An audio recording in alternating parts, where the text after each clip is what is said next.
Os seres humanos possuem uma capacidade imensurável para o amor e cooperação. Então por que às vezes agimos de forma tão cruel? É isso! Como é que Odiamos é? os norte-americanos! Odeiam a gente? Eu odeio vocês! Não só como indivíduos, mas também como comunidades e nações.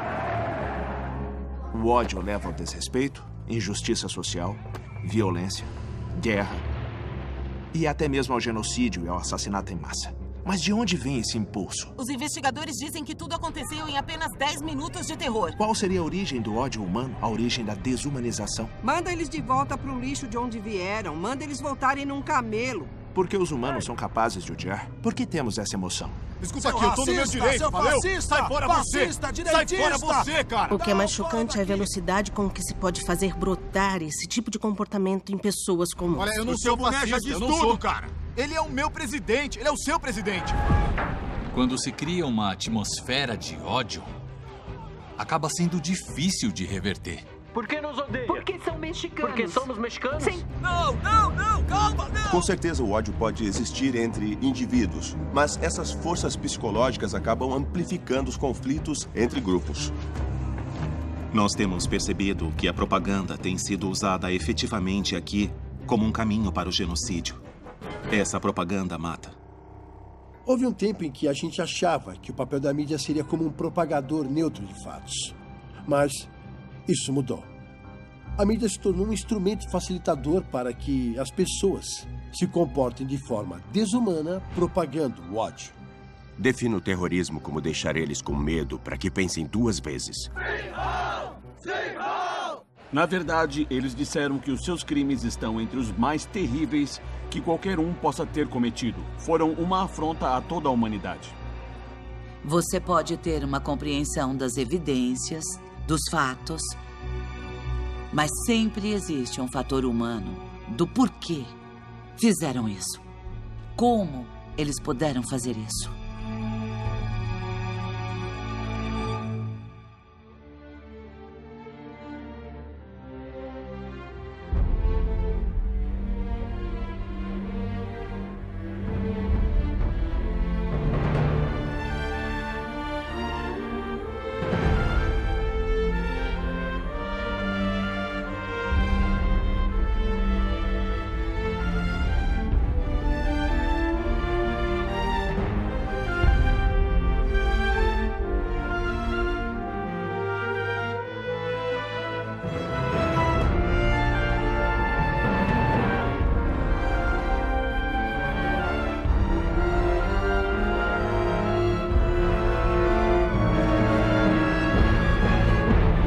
Por que odiamos?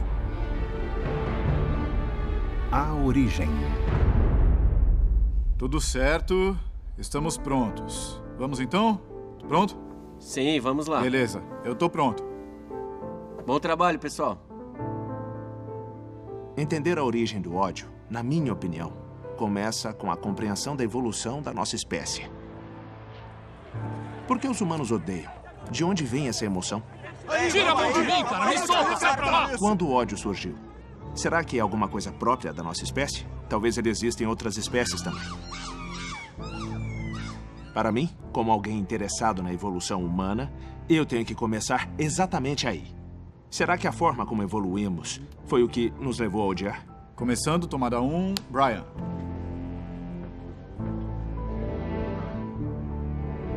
Eu sou um antropólogo evolucionista. Então, o objetivo do meu trabalho é ter uma melhor compreensão do que significa ser humano.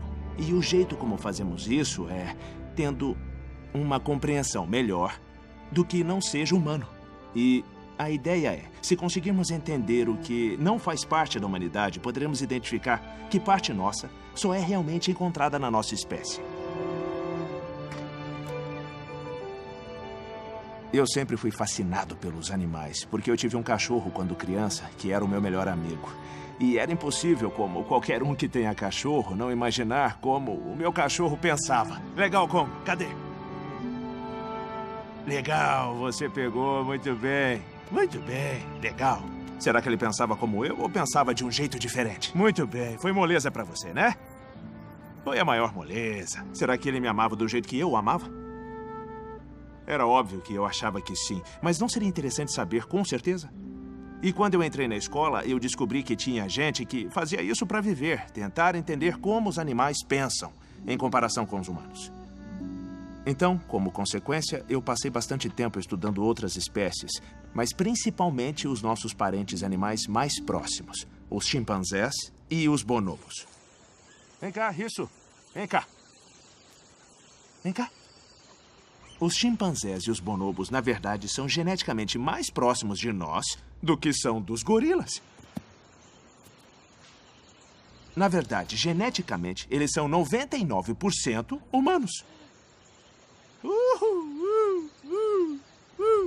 Então isso me levou a questionar. Será que são capazes de odiar? Ou será que essa capacidade de odiar é uma característica só nossa? Olha ali, olha ali.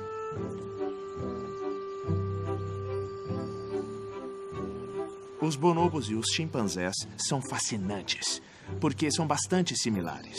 Eles possuem uma interação social muito rica. Eles criam laços duradouros entre si e possuem uma alimentação parecida.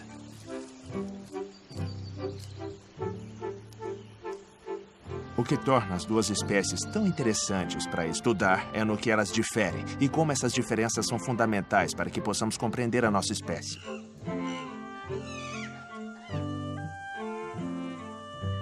É difícil diferenciar os chimpanzés e os bonobos só de olhar para eles. Eles são muito parecidos. Eu não conseguia diferenciar um chimpanzé de um bonobo quando comecei. As diferenças só aparecem quando a gente observa o comportamento deles e vê como as suas sociedades são formadas. A maioria das pessoas está familiarizada com os chimpanzés. Eles têm uma sociedade dominada pelos machos e as fêmeas precisam suportar muita agressividade dos machos. Nos chimpanzés, a agressividade tem por finalidade estabelecer a dominância e manter o controle. Então, quando um macho alfa chega, a primeira coisa que ele faz é matar todos os filhotes.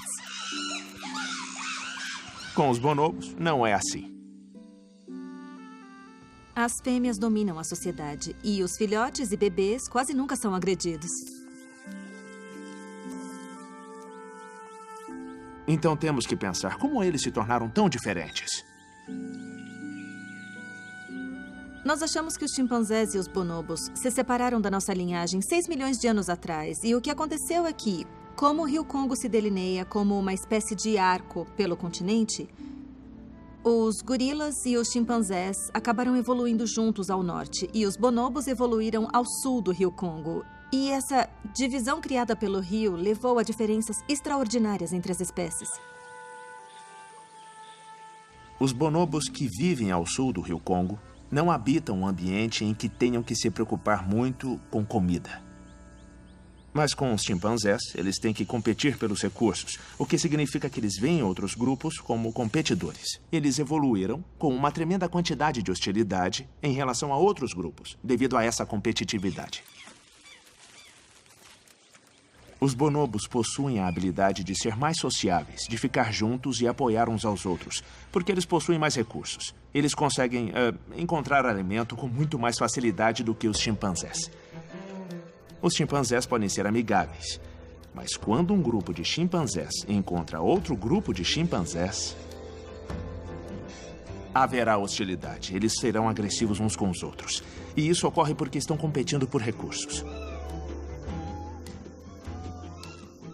Pode haver cerca de 40 machos adultos, trabalhando juntos para patrulhar as fronteiras de seu território. E isso é feito de forma consciente. Eles ficam em silêncio, deixam de vocalizar. Eles estão caçando. Caçando nas fronteiras de seu território, sempre atentos para qualquer sinal de seus vizinhos. Principalmente se um macho ou uma mãe com filhote estiverem sozinhos. E caso eles avaliem que os números são razoavelmente maiores comparados àqueles de seus vizinhos, eles irão invadir o território vizinho, arrancar os rivais das árvores, e se houver um filhote, ele será retirado da mãe e comido vivo. Os bonobos e os chimpanzés estão separados há 1 milhão de anos, e o que estamos dizendo é que eles evoluíram de forma diferente. é a história da ecologia deles, do modo como a floresta foi se estruturando, levando-os a evoluírem assim.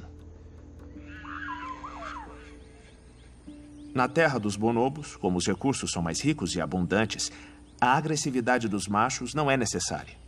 Mas a agressividade dos chimpanzés é uma estratégia muito bem sucedida no ambiente deles.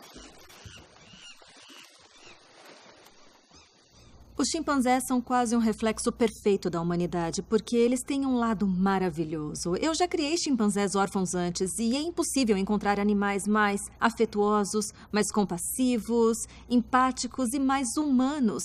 Mas eles também possuem esse lado obscuro, que é cheio de violência e agressividade, a fim de garantir o lugar deles. E isso é exatamente o que os humanos fazem. Eles se comportam de maneira a garantir seu status, a exercer dominância. É uma coisa vista em todo lugar, quando isso traz uma vantagem. Com o nosso próprio grupo, podemos ser ainda mais afetuosos e gentis do que os bonobos. Mas também somos uma espécie competitiva e, entre os grupos, podemos nos tornar mais agressivos e violentos, até mesmo do que os chimpanzés. E isso nos leva a ser tão cruéis, tão horrorosos. Somos a espécie com mais ódio que já evoluiu.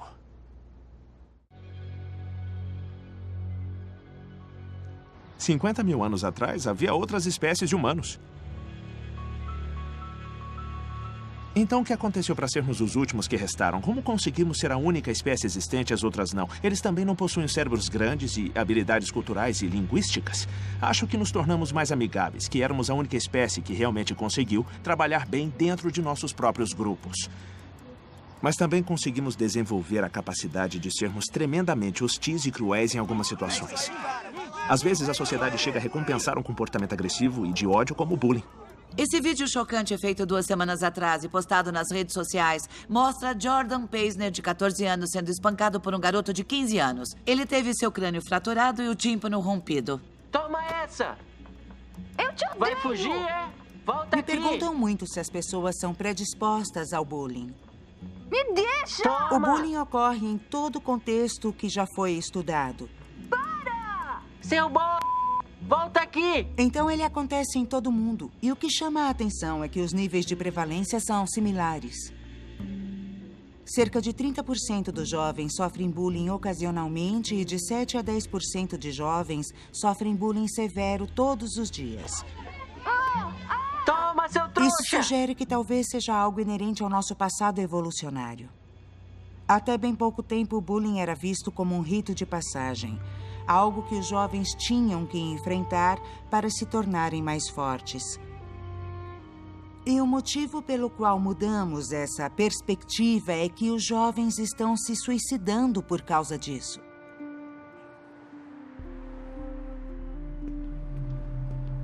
Meu nome é Oliver Graves. Desde pequeno, eu sempre fui diferente. Eu mudei bastante de casa e sempre me sentia sobrando. Quando criança, eu me sentia bastante incomodado com o meu corpo e não conseguia entender o motivo. Quando entrei no ensino médio, comecei a aprender sobre as pessoas transgêneras e o que significava isso. Descobri que era exatamente como eu me sentia. E, depois de me assumir, eu era agredido nos corredores, levava surras, já fui chamado de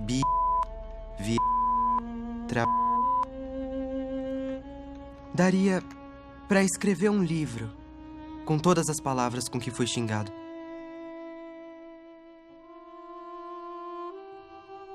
Eu me assumi em abril e fui hospitalizado em outubro por tentativa de suicídio.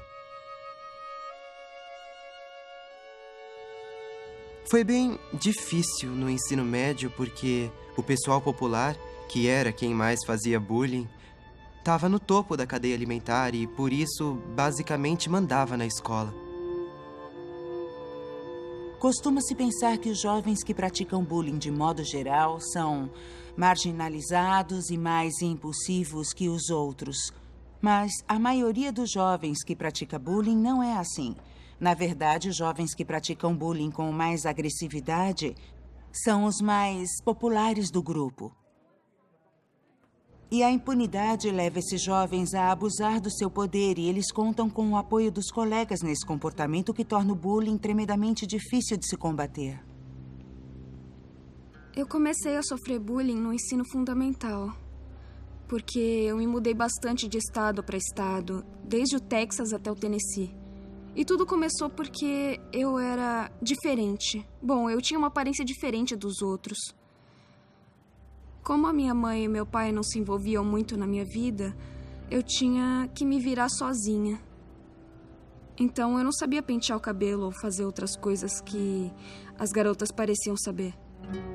E a impressão é que as meninas da minha classe percebiam esses detalhes e implicavam comigo por causa disso. Então, lá pelo 6º ano, eu decidi que não queria mais sofrer esse tipo de agressão. Então, eu me tornei agressora.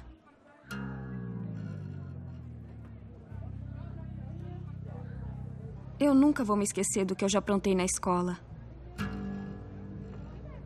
Eu levava umas meninas pro banheiro. E me lembro bem de uma especial que eu levava pro banheiro. E aí eu empurrava pra uma cabine e batia nela porque achava que ela era mais fraca e mais vulnerável. A verdade é que eu me via nela e ficava furiosa de me ver nela assim. Eu perseguia ela todo santo dia. Queria mostrar à garota toda a raiva que eu sentia. E eu realmente me via como a garota barra pesada, sabe? A turma popular era o meu círculo de amigos, entende? E eles me respeitavam porque eu era má com os outros. E eu não queria mudar. Era uma sensação muito boa. No ensino médio, eu lembro que um dia eu estava na aula e a professora gritou comigo e disse: "Pra fora." Só isso. Ela me disse para ir direto para a sala do orientador escolar. Quando eu estava no meio do caminho, eu encontrei um auxiliar da escola. E ele me parou e pela primeira vez em toda a minha trajetória na escola, alguém perguntou: "O que está acontecendo? Posso ajudar você?" E eu lembro que a conversa que a gente teve naquele dia mudou a minha vida completamente. Ele disse que tinha me visto ser muito cruel com os outros alunos. Então, na hora, isso fez com que eu me sentisse humilhada de um jeito que eu decidi que eu queria mudar. Porque eu estava me sentindo muito mal comigo mesma e com vergonha. Como eu pude fazer tudo aquilo? Pensando em como os humanos são capazes de amar e de odiar, a grande pergunta é: o que nos leva a um lado ou a outro? Será que somos guiados pela noção do que é certo ou errado? Será que essa noção também teria evoluído ou será que a nossa moral é moldada pelo ambiente?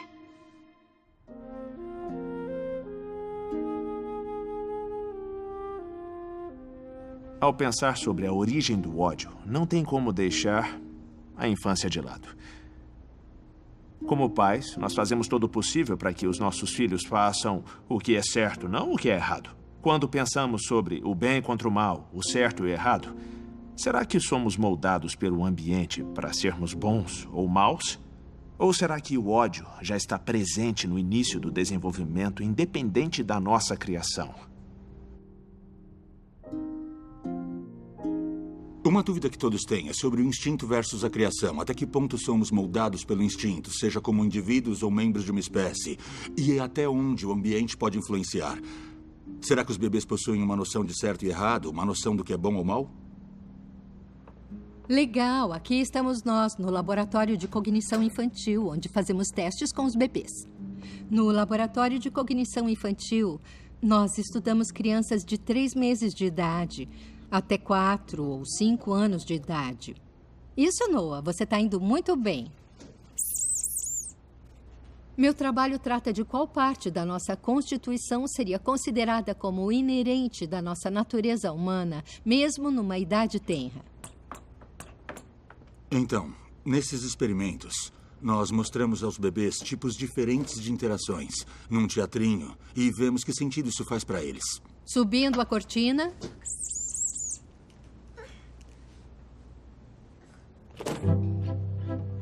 O primeiro estudo que fizemos foi em relação às origens da nossa capacidade moral, da nossa capacidade de fazer julgamentos sobre outros indivíduos baseado em como eles tratam os seus semelhantes. Estávamos muito interessados numa questão. Será que os bebês julgam os outros? Para isso, criamos várias situações diferentes em que apresentamos personagens aos bebês. Um personagem é prestativo, ajudando o colega a abrir a caixa. E outro personagem chega e trata o colega muito mal, fechando a caixa bruscamente. A nossa questão era muito simples. Será que o bebê teria uma atitude diferente em relação ao personagem prestativo e ao não prestativo? Isso aí, Jack. Tá fazendo um ótimo trabalho aí. Oi? Então, simplesmente apresentamos os 2 bonecos, levando-os até o bebê para ver qual ele pegaria. Muito bem. Literalmente, qual boneco ele prefere? Muito bem. O que descobrimos desde que começamos esse estudo é que, na maioria das vezes, os bebês escolhem o personagem gentil. Muito bem. Parabéns. Esses estudos e outros de diferentes laboratórios sugerem que boa parte da moralidade que acreditávamos ser um produto da cultura, educação e do aprendizado, na verdade é um produto da evolução biológica. Tá vendo eles? Eles parecem ter uma espécie de senso moral que aparece bem cedo no julgamento de outros indivíduos. Esse cara é legal, esse cara é um cara malvado, mas isso também envolve justiça. Esse personagem deve ser punido, esse personagem deve ser recompensado. Por um lado, isso é ótimo, mas também fomenta o ódio. Pensando em seres humanos, um atributo que somente nós possuímos, que pode vir à mente, é o senso de justiça. Uma das coisas que os pesquisadores que estudam animais têm estado muito interessados é qual a origem do nosso senso de justiça. Será que esse senso de justiça teria evoluído unicamente na nossa espécie ou é algo que existe na natureza?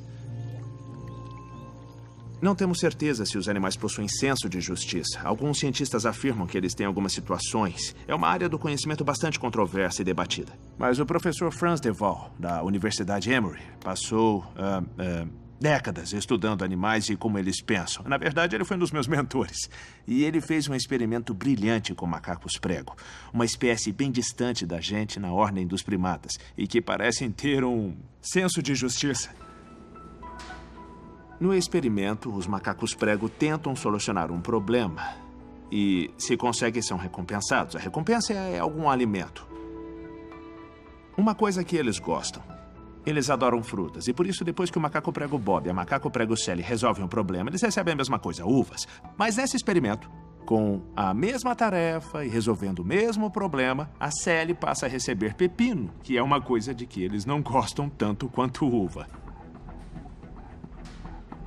Se você dá pepino para um como recompensa e se fizer isso várias vezes seguidas, enquanto o outro recebe uvas, então aquele que recebeu o pepino fica muito nervoso. A agitação é a emoção que eles demonstram.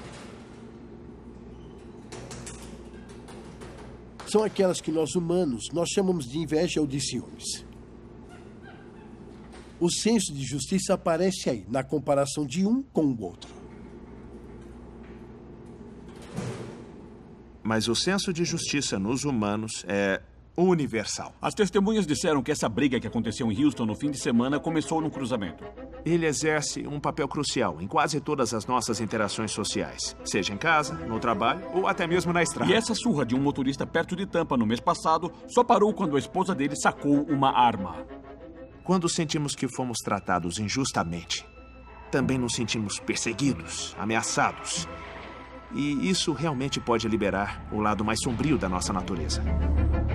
Seu grande filho da... Você vai ver! Para com isso! Para com isso! O ódio e a violência podem aparecer quando nós nos sentimos injustiçados. Você me cortou, seu filho da... Você tá louco, é? Filma isso! Brian here, filmando, tomada 7. Existe uma expressão de ódio que tem explodido com frequência nos últimos anos. 3 dos 10 piores massacres da história dos Estados Unidos aconteceram nos últimos 5 meses. Eles estão com medo de ir à escola por isso. Isso se tornou uma epidemia. O que levaria alguém a querer se vingar de um grupo inteiro de pessoas fazendo vítimas que são completamente inocentes? O que transformaria o ódio num assassinato em massa? A porcentagem de pessoas responsáveis por assassinatos em massa, apesar de parecer bem grande, na verdade é bem pequena. A incidência tem aumentado nos últimos anos sem sinal de declínio, só que a forma como os massacres acontecem é o que assusta mais.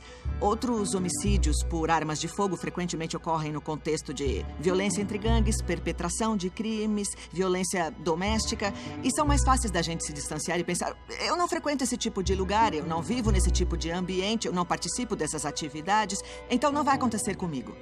Mas o tipo de morte que ocorre no contexto de um massacre pode acontecer com qualquer um de nós. Qualquer um que frequente uma escola, uma igreja, um shopping ou um cinema. Estamos todos vulneráveis a isso. Se olharmos os casos recentes de massacres, eles possuem várias causas. O garoto apresentava indícios claros. Havia sinais perturbadores percebidos nas postagens nas suas redes sociais. Ele estava prestes a explodir. Algumas das causas são decorrentes de fanatismo religioso, outras são decorrentes de doença mental. Algumas delas são decorrentes de misoginia, entre outras coisas. Pode pelo menos dizer se ele estava frustrado com seu relacionamento com as mulheres? De novo, como é parte das evidências, isso fará parte da nossa investigação. A psicologia humana é complicada. E a quantidade de argumentos mentais obscuros que podem aparecer é bastante ampla. E para cada pensamento maldoso que possa passar pela nossa cabeça, há uma série de gente online tentando fazer com que isso perdure. Gente que apoia certas narrativas, como, por exemplo, a de que os negros irão tomar conta do país, a de que existe uma conspiração judaica, a de que as mulheres são horríveis e merecem ser punidas. Uma característica importante desses atiradores é que eles são pessoas que esperavam algo do mundo e que não estão conseguindo. Toda mulher que os rejeitou, todo colega que tem um carro melhor do que eles, cada pessoa que passou por eles num corredor e esbarrou sem se desculpar, eles se lembram de todas essas coisas, vão juntando tudo, se apegam a elas e deixam que explodam. Esse pessoal popular nunca me aceitou. E agora vai pagar por isso. Em 2014, Elliot Rodger matou 6 pessoas e depois se matou, bem como feriu outras 14 em Isla Vista, na Califórnia. E antes do massacre, ele colocou um vídeo na internet e mandou um e-mail para os pais e o terapeuta com um longo manifesto explicando os motivos por ter feito o que fez. Eu tenho pensado muito em como a minha vida é triste e injusta. Tudo porque as garotas nunca se interessaram por mim. O Elliot Rodger tinha várias similaridades de personalidade e de história clínica. Não só com assassinos em massa em potencial que eu tenho visto como pacientes, mas também com outros assassinos em massa. Quando criança, ele foi diagnosticado com um transtorno do espectro do autismo. Tinha histórico de sintomas do transtorno obsessivo-compulsivo, crises de depressão, histórico de perseguir mulheres. E isso é uma coisa que é vista com frequência em outros assassinos em massa. Eles também têm muita dificuldade em perceber seus pares empaticamente, em vê-los como seres humanos. Eu acho que isso é o X da questão, porque se tivessem alguma empatia com os seus pares, primeiro, eles não se sentiriam tão isolados a ponto de sentir necessidade de se vingar. E segundo, eles não conseguiriam atirar em seus semelhantes. Amanhã é o dia da retribuição. O dia em que eu vou ter a minha vingança contra a humanidade. Contra todos vocês. Uma coisa difícil de não perceber é que quase sempre são homens jovens. Existe uma área do cérebro aqui atrás da testa chamada de córtex pré-frontal que nos permite considerar e também simular possibilidades futuras, a avaliar hipóteses possíveis. Essa é a parte do cérebro que se desenvolve mais lentamente. O que ocorre nos garotos é que eles desenvolveram toda a capacidade física, a visão de mundo, de justiça e injustiça, mas essa parte do cérebro que nos dá certa sabedoria não está desenvolvida e não vai se desenvolver até os 25 anos. Ninguém escolhe se tornar um assassino em massa. Somos o que somos por causa do cérebro, que é determinado pela genética com que nascemos. Ele é mesclado com todas as experiências que tivemos, principalmente na infância. Isso também não se escolhe, não escolhemos os nossos genes ou experiências, mas tudo isso leva o cérebro a determinadas trajetórias. Meu nome é Nick e eu serei o próximo assassino em massa de 2018. Quanto aos assassinos em massa e seu tipo particular de ódio, eles colecionam suas injustiças e fazem esses planos, uma espécie de fantasia de vingança. E não é uma coisa que perdura por dias ou semanas, mas é algo que esses caras planejam durante meses, se não por anos. Escrevem sobre isso, pesquisam coisas na internet, estocam diferentes tipos de armas e munições. Eu estou com uma vítima aqui. Ele atirou na gente pelo lado oeste da escola. A mídia possui uma certa responsabilidade nisso, com sua cobertura extensiva. Toda vez que falamos sobre assassinos em massa, toda vez que eles aparecem na mídia, essa exposição acaba estimulando a fantasia de vingança de alguém que quer ser violento de uma forma pública e dramática. E isso afeta a mente adolescente. Eles têm essa coisa chamada de egocentrismo adolescente, que os faz achar que são especiais, que ninguém é capaz de sentir a mesma coisa que eles. E também que todos estão interessados no que estão fazendo. Então, esse egocentrismo adolescente, associado à necessidade de vingança, e infelizmente nos Estados Unidos, ao fácil acesso às armas, é uma receita para o desastre. Nicholas Cruz foi preso e está sob custódia da polícia no momento. Cruz tinha comprado 7 armas legalmente, incluindo uma AK-47 e uma AR-15, que teriam sido usadas no massacre. A maioria dos que fazem bullying não se torna um assassino em massa, mas sim suas vítimas, que decidem se vingar do que sofreram perpetrando um massacre. Olha, eu sei que eu não fui muito legal com você. Eu sei que eu fiz com que você se sentisse um b****. Você me disse isso. Eu tenho certeza de que você já falou que sentiu vontade de se matar por minha causa. E a gente não acredita em como isso é possível. Como uma pessoa que já foi maltratada poderia querer tratar outros de forma ainda pior? Eu zoei com a sua cara. Eu não queria que você ficasse com os meus amigos, mesmo que eu não tivesse feito nada de errado, tipo... Mas isso é o que as pesquisas mostram. Me desculpa, eu te amo. Tá, eu também te amo, cara. A exclusão social, como quando somos escolhidos por último para o time, ela dói exatamente da mesma maneira que uma dor física. O que eu quero dizer, ao examinar o cérebro, vemos as mesmas áreas se iluminarem, tanto para a dor física como para a exclusão social. E isso é o que faz com que a gente queira fazer parte do grupo. Dói muito não fazer parte de um grupo. Agora, isso não é desculpa para que quem sinta esse tipo de dor se torne um assassino em massa. Muitos de nós já nos sentimos excluídos de um jeito ou de outro em diferentes épocas da nossa vida. Será que vamos virar assassinos em massa? Claro que não. Somente uma parcela extremamente pequena da população faz uma coisa dessas.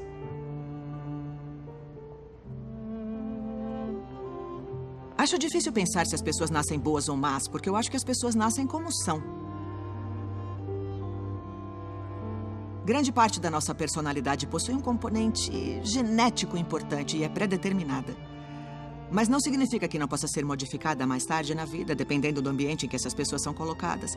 Então, se pegarmos uma mesma pessoa e a colocarmos em 2 ambientes diferentes, ela se tornaria completamente diferente, dependendo da interação entre os seus traços genéticos e o ambiente. Os psicólogos costumam se interessar em como pessoas que nasceram num ambiente de afeto e cuidado podem se tornar pessoas terríveis.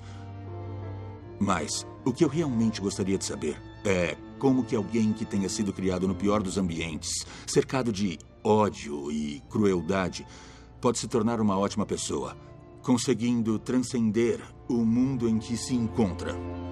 Por essa razão, o ódio nos traz uma forma de lidar com o ambiente. Quando sentimos que sofremos alguma injustiça ou o nosso ambiente está sofrendo algum tipo de ameaça. O ódio tem uma função. Então vem uma nova pergunta. Estamos fadados ao ódio? Ou teríamos a capacidade de mudar nossos sentimentos em relação àqueles que odiamos? O cérebro é basicamente uma série de neurônios que se organiza e se adapta às experiências. Uma vez que o cérebro tenha aprendido alguma coisa, uma vez que o cérebro tenha desenvolvido o hábito de fazer as coisas de uma certa maneira, de compreender as coisas de uma certa maneira, ele então se torna adaptado a fazer essas coisas. Logo, alguém nascido numa determinada família, numa determinada comunidade, numa determinada nação, tem suas experiências delimitadas pelas circunstâncias do seu nascimento. Então, não é surpresa que a gente cresça com certos pontos de vista. Tenho várias memórias de infância de estar brincando com os meus irmãos. Tínhamos uma piscina no quintal, então várias lembranças felizes de uma infância normal. Vamos lá? Vai! E tenho outras lembranças de estar em protestos junto com os meus primos, dizendo às pessoas que elas iriam pro inferno. Vai pro inferno! O grupo da Igreja Batista de Westboro é amplamente conhecido pelas suas demonstrações contra os gays, contra católicos, judeus e contra os militares. We're marching, we're marching, we're marching to Zion. A Igreja Batista de Westboro é uma pequena igreja em Topeka, no Kansas. Ela tem uns 70, 80 membros.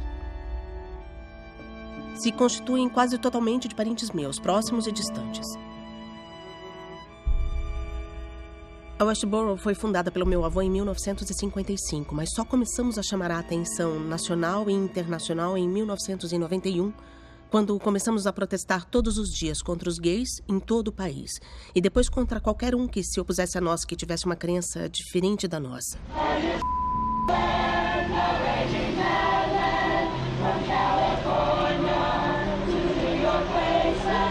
Fomos considerados um grupo de ódio quase imediatamente. As pessoas literalmente paravam os carros, davam meia volta, iam ao meio-fio e abriam as portas ao máximo, só para atingir a gente. Quando vemos essas coisas desde pequenos, isso reforça a ideia que nos ensinaram sobre as pessoas de fora. Todas as críticas que recebíamos eram consideradas irrelevantes e ilegítimas. Sair de lá era como pular em águas cheias de tubarões depois de ter feito cortes no corpo todo. Então essa ideia não passava pela minha cabeça, não havia essa possibilidade. Eu não conseguia me imaginar desse jeito, como uma pessoa rebelde que estaria pronta para cometer um ato odioso de traição.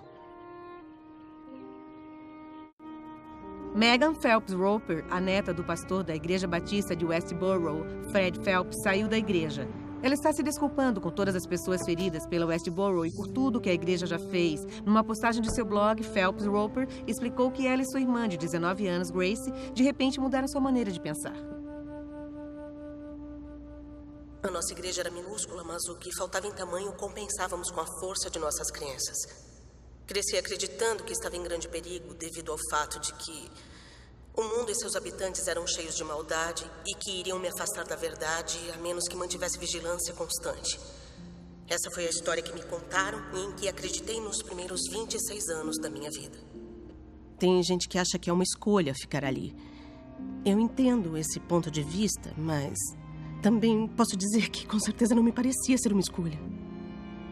Eu nunca imaginei que o Twitter iria me trazer o início do fim da minha fé inabalável na noção de Deus e do mundo que eu recebi na Igreja Batista de Westboro. O Twitter da igreja era superativo e mais do que nunca estava o tempo todo na mídia. Eu chegava a receber centenas de tweets por dia de uma vez. Esse tweet diz que a mídia devia ignorar a Igreja Batista de Westboro. Em 2009, mudamos o foco e tínhamos uma lista de várias cidades dos Estados Unidos com as maiores populações de judeus. Nós íamos para essas cidades e protestávamos nas organizações judaicas que encontrávamos. Vejam esse substituto lamentável de obediência a Deus. Um dia, minha prima estava me ajudando a encontrar pessoas e me mandou uma lista dos 100 judeus mais influentes no Twitter. O David Abitbol era o segundo, e ele tem um blog chamado De Aulícios. Começamos a trocar mensagens e ele começou a me fazer uma série de perguntas sobre os nossos cartazes. E eu perguntava sobre teologia judaica, para que pudesse mostrar melhor pela Bíblia porque eles estavam errados. E ele dizia coisas do tipo, então, eu entendo porque você pensa assim, mas se falasse hebraico, você saberia que não é isso que o versículo diz. Não é isso que significa. Então eu decidi que ia começar a aprender a falar hebraico. Ele me disse que foi aí que percebeu que eu era sincera, que eu achava que o que eu estava fazendo era o certo. E parte do motivo por que ele percebeu que deveria continuar conversando comigo era que eu realmente estava prestando atenção. Como teve gente que se importou comigo, mesmo que eu não merecesse, esse foi o início, foi a ponta da linha para que eu começasse a desembaralhar as minhas ideias. E o meu jeito de falar com os de fora mudou. O meu sentimento em relação aos de fora mudou. E aí, a partir desse processo de abertura, era muito louco pensar nessas coisas, ter essas duas crenças. Acreditar que eu deveria amar o meu próximo e, ao mesmo tempo, orar para que coisas terríveis acontecessem a eles. E eu descobri que tinha essas duas ideias na minha cabeça ao mesmo tempo, só que nunca na mesma hora. Até começar a pensar em sair, eu estava presa nessa contradição. Eu não queria me meter em encrenca, eu não queria ter que sair. Era uma coisa tão impossível para mim e devastadora. Está fazendo 5 anos que eu deixei a Westboro e a minha família. E apesar de que o trauma e o arrependimento não queiram me deixar, estão acompanhados por uma sensação profunda de esperança. A lição mais importante que aprendi desde que saí é que a minha história não é só a da transformação de uma ex-fundamentalista. Tem a ver com o poder da compaixão que cria pontes que pareciam impossíveis. Existe muita esperança para muita gente que parece irremediavelmente perdida. Mesmo aqueles, como eu, que desde pequenos foram ensinados a temer e condenar os outros. Muito obrigada por me receberem aqui hoje. Muito obrigada. Obrigada. Só podemos aprender o que experimentamos. Mas as experiências que temos, na verdade, transformam quem somos e irão determinar as experiências futuras. Então, uma coisa legal sobre o cérebro humano é que ele é fundamentalmente um sistema mutável. Normalmente, isso não é fácil. Mas, ao mesmo tempo, quando as circunstâncias são favoráveis, as mudanças são radicais. Elas não precisam ser parciais. Na verdade, dificilmente elas são. Beleza. Apesar de termos evoluído para perceber ameaças, para sentir ódio e isso tornar possível sermos violentos, não significa que estejamos presos nessa resposta evolucionária. Nós podemos invocar aspectos melhores da nossa natureza. Podemos desaprender a odiar.